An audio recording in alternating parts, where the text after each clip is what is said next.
Sir Lewis Hamilton's future was a super hot topic in Monaco, with the Brit and Ferrari both rubbishing the rumor he was offered almost $50 million a year to wear red. Hamilton is a free agent at the end of 2023, hyping fan-favorite rumors of a late-career Scuderia switch. The alleged offer was well in excess of his 2023 salary of $35 million. But Mercedes boss Toto Wolff says that he's firmly convinced Hamilton will stay, with the Brit also saying that the negotiations are nearly there. Another 2-year deal is expected, one previously reported to be worth upwards of $140 million. But Hamilton is said to be seeking an additional 10-year deal as a Mercedes ambassador, which could net him more than $250 million through to 2034. Mercedes has also committed to an $86 million renovation of its Brackley F1 factory, transforming it into an expanded Silicon Valley-style Parkland campus by 2025. Across the Atlantic, Joseph Newgarden became the first American to win the Indy 500 since 2016, having made a thrilling final lap pass on 2022's race winner, ex-F1 driver Marcus Ericsson. Newgarden, who started 17th, avoided the chaos of the last 16 laps and its trio of red flag crashes, including Andretti's Kyle Kirkwood, who ended up on his roof after contact with the wall. Ericsson was ahead for the final lap green flag showdown, but the Swede was passed by Newgarden on the back straight to hand Team Penske its 19th Indy 500, extending its record at the blue-ribboned event.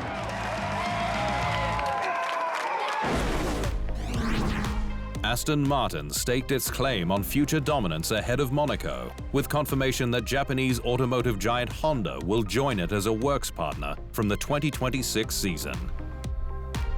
Aston Martin has impressed this year with 5 podiums from the first 6 races, but knew that it needed a works power unit as the most important last step to compete for wins and world championships. The 2026 regulations will create a reset for all PU manufacturers, and Honda's experience and expertise, with the focus on carbon neutrality, sustainability, and electrification, are the right match for Aston Martin Formula One. For Honda, the decision to remain in F1 was based on the 2026 technical regulations and its relevance to the brand, given the increase in electrical power, use of sustainable fuel, and a power unit cost cap.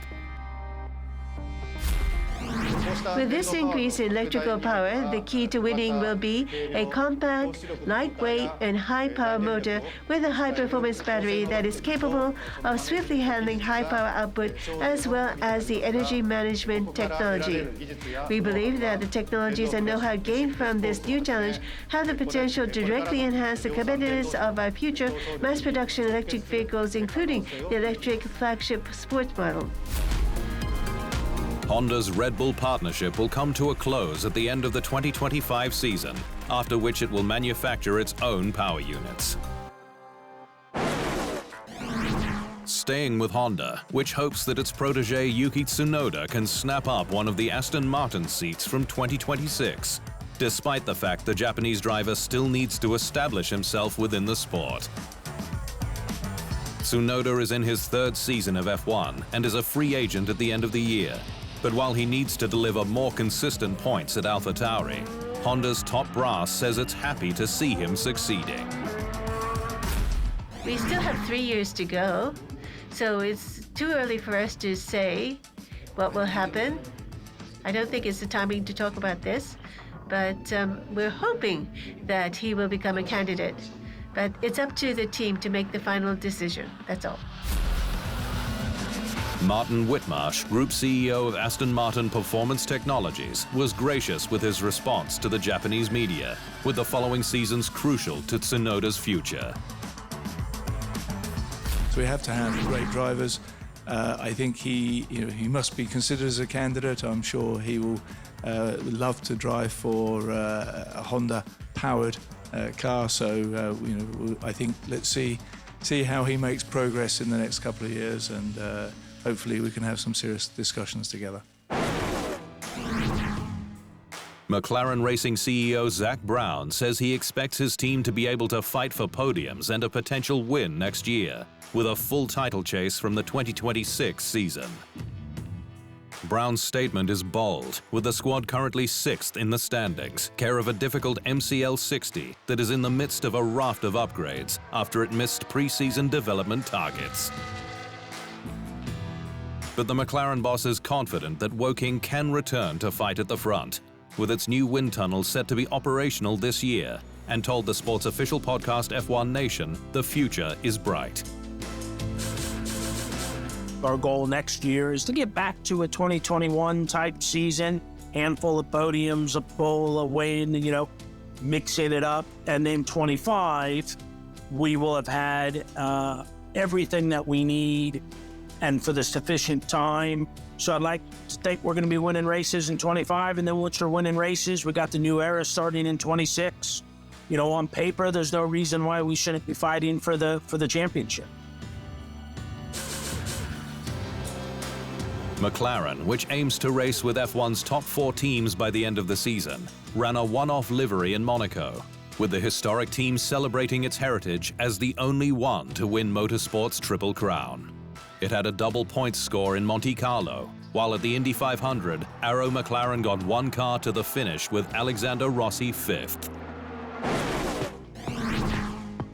Red Bull has decided against selling AlphaTauri or relocating it to the UK, but wants more synergies between its sister teams. The energy drinks brand was undecided on AlphaTauri's future after the death of billionaire co-founder Dietrich Mateschitz and AlphaTauri's 2022 season, in which it finished a disappointing 9th. But the Faenza-based squad is making major changes for 2024, including more staff to be deployed at its British Bicester base. And all-new management, with Laurent Mekies jumping from Ferrari to replace Franz Tost as team boss, while Peter Bayer, the FIA's former F1 executive director, will join as CEO. His know-how, which he has acquired at the FIA, is very important. Of course, this will also flow into Red Bull Racing, said motorsport consultant Dr. Helmut Marko.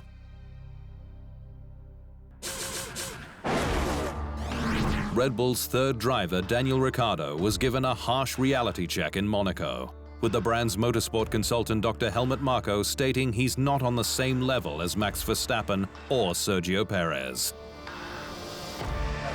Ricciardo took the support role with F1's champion team after a 2-year nightmare stint with McLaren. But while fans would like to eventually see him replace Checo, Marko says Ricciardo has changed, adding that he lost the single-mindedness with which he shone with us during his Renault and McLaren years. Something must have been going on inside him that slowed him down in his competitiveness, he said. Haas's Gunter Steiner has defended customer team competitiveness in light of Aston Martin's Works ascent, with the Italian pointing out that the Green Squad is currently ahead of the Works Mercedes.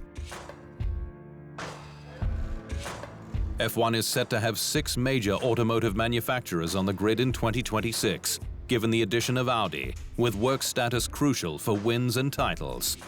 But Steiner says you can still succeed without it. There is a good chance that the customer team can do better than the Works team like it is happening right now, and you have to move with it. It's not something I dream up, he said. F1's last true customer team victory was Sergio Perez's maiden win for Merc-powered Racing Point at the 2020 Sakhir Grand Prix. Antibes, on France's Côte d'Azur, was the place to be seen ahead of the Monaco Grand Prix weekend, with Aston Martin launching its new DB12, which it's dubbed the world's first super tourer. The party was awash with celebrities like Michael Douglas and Catherine Zeta-Jones, Queen Latifah, and Adam Lambert. who all watched on as the British Marque's new 4-litre twin-turbo V8 car was unveiled by Aston Martin's race drivers Fernando Alonso and Lance Stroll, who lauded the team's future tie-up with Honda. It's great news. It's, I think another ingredient to becoming a World Championship winning team, partnering up with Honda.